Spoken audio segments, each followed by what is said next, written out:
నమస్కారం. ముందుగా సర్పంచ్ గారికి, అదేవిధంగా నా తోటి వార్డు సభ్యులకు, ఉపాధ్యాయులకు, అంగన్వాడీ సిబ్బందులకు మరియు మహిళా మండలి సోదరిమణులకు, అదేవిధంగా గ్రామ పెద్దలు, ఇక్కడ విచ్చేసినటువంటి చిన్నారులు, పెద్దలు అందరికీ నమస్కరిస్తూ ఈరోజు 77వ గణతంత్ర దినోత్సవ శుభాకాంక్షలు తెలియజేస్తూ, ముందుగా ఏంటంటే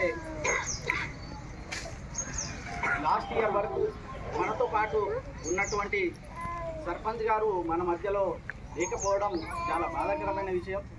అదేవిధంగా వారి యొక్క జ్ఞాపకాలను స్మరించుకుంటూ, అదేవిధంగా వారి యొక్క ఆత్మను శాంతి చేకూరాలని తెలియజేస్తూ, ఏదైతే మన గ్రామంలో జరుగుతున్న పనులు ఏవైతే ఉన్నాయో దీని యొక్క ఇంతకు ముందులాగా కాకుండా కొత్తదనంతో గడప గడపకు వెళ్ళి వారి యొక్క సమస్యలను తెలుసుకోవాలనే విషయం పైన జరగడం జరిగింది. మీ యొక్క ఇంటికి రావడం జరిగింది, మీ యొక్క సమస్యలను కూడా రాసుకోవడం జరిగింది.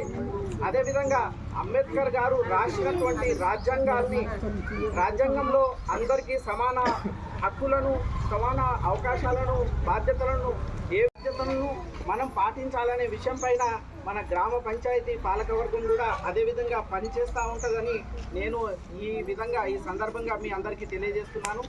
అదేవిధంగా మన యొక్క హక్కులను ఎవరైతే మన హక్కుల గురించి అడిగే వాళ్ళు ఎవరైతే ఉంటారో వాళ్ళు బాధ్యతలను కూడా గుర్తించుకోవాలి.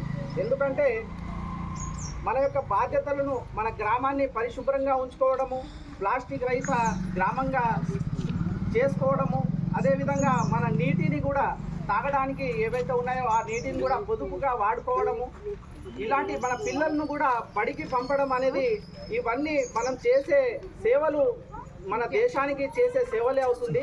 సరిహద్దుల్లోనే కాదు, మనము సమాజం కోసం చేసే ప్రతి పౌరుడు కూడా, బాధ్యతగా పనిచేసే ప్రతి పౌరుడు కూడా దేశభక్తుడే అని మీరందరూ గుర్తుంచుకోవాలి.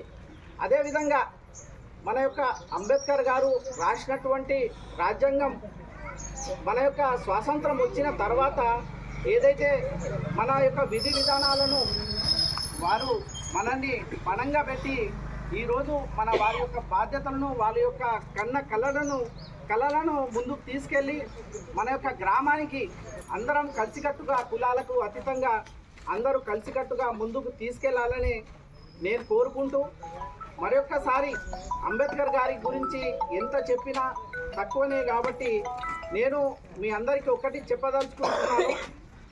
వారి గురించి మాట్లాడాలంటే నేను ఒక చిన్న పాట రూపంలో మీ అందరికీ వినిపించుకోవాలని అనుకుంటున్నాను. ఒకటి విషయం ఏంటంటే, అంబేద్కర్ గారు ఒకవేళ మన దగ్గర లేకపోయి ఉంటే ఏమవుతుందంటే, ఏమైపోయే వాళ్ళమో అంబేద్కరు లేకుంటే, ఏ చీకటి మింగునో తను వెలుగై రాకుంటే, తరాల మనస్థితి గతులు మారగా తల్లడిల్లు కథ సకల జనం, బతుకు అగ్రకుల విషకౌగిటబడి నలిగిపోవు గద నేటి దినం. ఏమైపోయే వాళ్ళము అంబేద్కరు లేకుంటే, ఏ చీకటి మింగునో తను వెలుగై రాకుంటే, అడుగు అడుగున తను అనుభవించిన బాధలు తలచి, భావితరాల భవిష్యత్తునంతా ముందే తెలిసి, అడుగు అడుగున తను అనుభవించిన బాధను తలచి, భావితరాల భవిష్యత్తునంతా ముందే తెలిసి, తన నెత్తుటి చుక్కల లక్షల అక్షరాలుగా మార్చాడు భారత జననుదటి రాతను అంబేద్కరు మార్చాడు. ఏమైపోయే వాళ్ళమో అంబేద్కరు లేకుంటే, ఏ చీకటి మింగును తను వెలుగై రాకుంటే. థ్యాంక్ యూ మిత్రులారా.